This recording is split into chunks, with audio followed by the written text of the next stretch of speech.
Ci sono 3 uomini, amanti delle automobili e delle corse, che purtroppo muoiono in un incidente. Arrivano davanti a San Pietro, il quale, dopo aver esaminato le loro vite, decide che possono entrare in paradiso.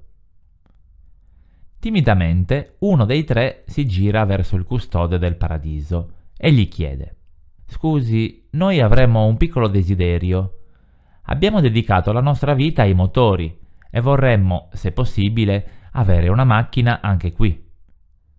San Pietro guarda i regolamenti, le varie leggi, i decreti e sentenzia che è possibile.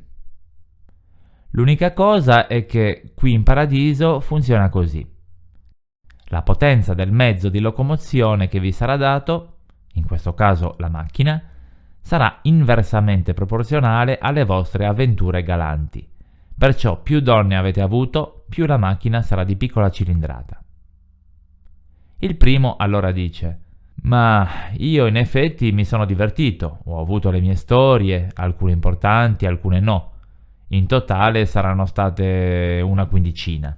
San Pietro allora gli dà le chiavi di una Fiat Brava. Il secondo diventa tutto rosso e ammette che lui, nella vita terrena, si è divertito tantissimo e non si ricorda neppure quante donne abbia avuto. San Pietro allora gli dà una Fiat Uno. Il terzo, Davide, guarda il santo e gli dice: «Io ho amato una sola donna, mia moglie, e non ho mai guardato nessun'altra». San Pietro, commosso, gli consegna una Ferrari Testarossa.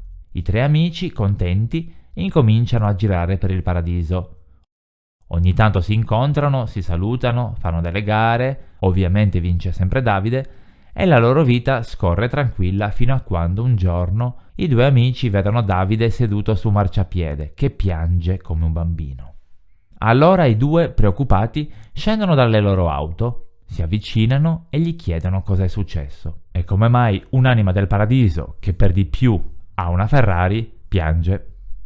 L'amico distrutto si gira verso gli amici e gli dice fra i singhiozzi: «È che ho appena visto mia moglie». Allora uno dei suoi amici: «Dai, non fare così, prima o poi succede a tutti di morire, ti capiamo, però pensa che qui in paradiso potrai rivederla». E Davide: «Sì, ma infatti io l'ho vista, solo che, sai, andava sui pattini a rotelle».